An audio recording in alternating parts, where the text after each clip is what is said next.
Key 17. The Star. Sadi, transliterated as TS or TZ or CZ, as in Tsar, value 90, and as a final letter, value 900, means fish hook, signifying that which draws the fish, nun, out of the water, mem. The water is reflected personal existence, symbolized by the hanged man. It is also, in a sense, the ocean of subconscious mentality. The fish symbolizes transforming and reproductive power, the activity which lifts the fish up out of the material relations of personal existence and utilizes the reproductive forces as a regenerative agency, is what is indicated here. Now, a fish hook is a symbol of angling. Thus, in our thought, it is related to the ideas of experimentation, quest, and research. It is a quest for that which is not definitely realized as yet, a sort of groping, a feeling of one's way, that we speak of as fishing. What is clearly intimated here is that whatever the fishhook symbolizes must be some agency or instrumentality whereby one investigates the unseen and the unknown, whereby one makes attempts to solve enigmas or to discover secrets, or to follow a more or less faint trail leading to the solution of a mystery. Meditation is the function attributed to Sadi. It has been defined as an unbroken flow of knowledge in a particular object. It is a fishing for truth in the depths of subconsciousness. The Hebrew word means literally conception, and is a transference to things mental of the idea of physical conception. It refers to the budding or germination of ideas.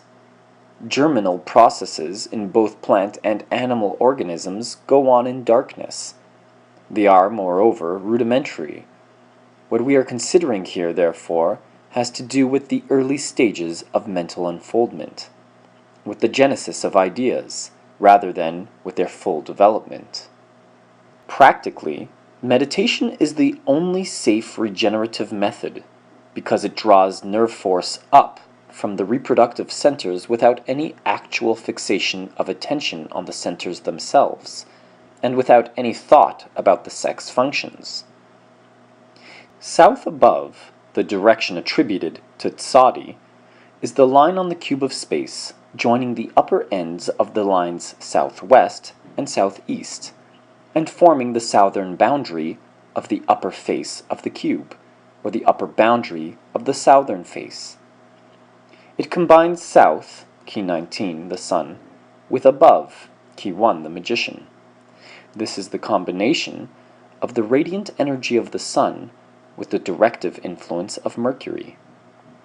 Meditation is the direction of currents of solar force by acts of self-conscious attention. Aquarius, the water bearer, an airy, fixed sign, is attributed by Kabbalists to Sadi. It is represented by the man among the living creatures of Ezekiel and the Apocalypse. Its astrological symbol is shown on the Wheel of Fortune, two wavy lines, one above the other. This is also an alchemical symbol for dissolution, and we have already seen that solution is one of the ideas connected with the symbol of the fishhook. The Aquarius symbol, moreover, is one of many Hermetic representations of the axiom, that which is above is as that which is below. Ancient astrology made Saturn, key 21, the world, ruler of Aquarius. Modern astrologers find that this sign receives also the influence of Uranus, key 0, the fool. Aquarius governs the ankles. Aquarians are said to be intuitive and fond of occult research. They succeed in pursuits where steady mental application and intense concentration are necessary. That is, they are naturally meditative, naturally given to activities which lead to the discovery of difficult, elusive modes of truth. All this agrees with the ideas associated with Sadi. The color correspondence to Aquarius is violet. Its musical tone is A sharp, or B flat. The natural intelligence is the mode of consciousness attributed to Sadi. The Hebrew of the adjective natural is from the root teth, beth, oin, T-B-O, meaning literally to sink. The connection with the fish hook, which must be dropped in water to catch the fish, is obvious. Natural intelligence, or awareness of the hidden qualities of nature, is arrived at by meditation. This is the great secret of the occult power wielded by Oriental adepts. See Patanjali's Yoga aphorisms for the enumeration of the many powers which may be developed by intense concentration and prolonged meditation. Because the number 17 reduces to 8, this picture has occult correspondence to the trump entitled Strength.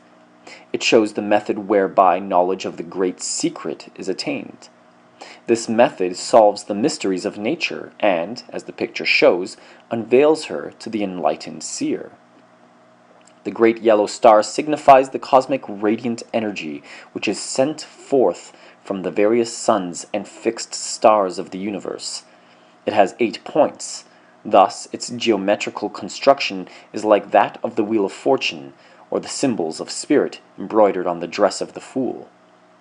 This star symbolizes the solar energy hinted at by the attribution of the direction south above to the letter Sadi. The inventors of tarot used innumerable devices to remind us that in our mental and magical work we are using an actual force which has definite physical forms of expression. Meditation modifies and transmutes the personal expression of this cosmic energy, and that personal expression is what we term nerve force. The 7 smaller stars refer to the 7 interior stars, which are the same as the chakras mentioned by Hindu occultists. They are also the metals of alchemy and the planets of esoteric astrology. They are sacral plexus, Saturn, lead, Muladhara chakra; prostatic ganglion, below the navel, Mars; iron, Svadhisthana chakra; solar plexus, Jupiter; tin, Manipura chakra; cardiac plexus, Sun, gold, Anahata chakra; the pharyngeal plexus, Venus, copper or brass, Vishuddhi chakra; pituitary or postnasal ganglion, Moon, silver, Ajna chakra; and pineal gland, Mercury, quicksilver, Sahasrara chakra. They are shown white to indicate purification. As said, one should beware of fixing attention upon the centers themselves. Their activity may be stimulated by engaging in the kind of meditation suggested by the modes of intelligence attributed to the corresponding letters.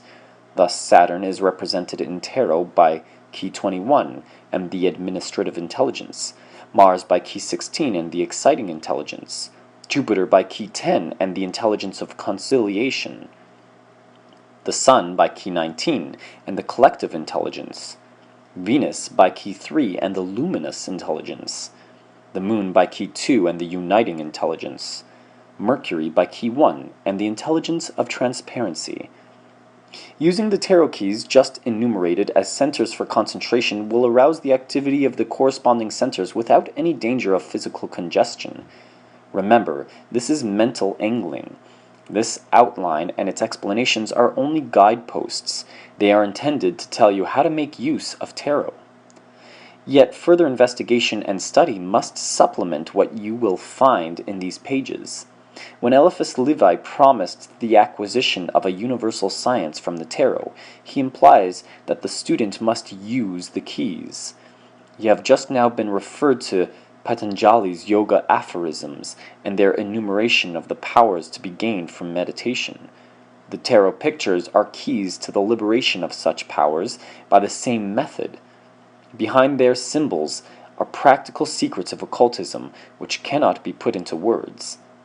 Lesser secrets, too, are hidden there, which might be written out, but my teachers have convinced me that such a course would be inadvisable. The plain truth is that the first rule in occult teaching is that the pupil should be told almost nothing that he can find out for himself. These pages put you on the track of discovery. Your own work with the tarot keys is the only thing that will bring you to the point where you will possess actual first-hand knowledge of the secrets of practical occultism. The mountain in the background means just what it does in keys 6 and 8. It is a symbol of the great work. The bird on the bush is a sacred ibis. This is the Egyptian bird sacred to Hermes, the magician. Its long bill is a natural fishhook, perched on a tree which represents the human brain and nervous system. It symbolizes the act of bringing intellectual activity or the thought process to rest by concentration. We have to stop thinking in order to meditate properly, and when we stop thinking, truth unveils herself to us. The woman is Hathor, or Mother Nature. In some respects, we may identify her with the Empress. In others, she corresponds to the High Priestess. She is also the woman who, in Key 8, tames the lion and opens his mouth. For meditation is largely the utilization and direction of the powers of deduction and imagination peculiar to subconsciousness. The knowledge gained in meditation is gleaned from the imperishable record of the memory of nature, symbolized by the scroll of the High Priestess. Furthermore, meditation develops specific powers, and it does this by controlling the animal forces in human personality, as pictured in Key 8. The pool is the universal consciousness, or reservoir, of cosmic mind stuff, which is stirred into vibration by the act of meditation. This is indicated by the stream of water flowing into the pool from the right-hand picture. It indicates direct modification of the cosmic mind stuff apart from sensory experience.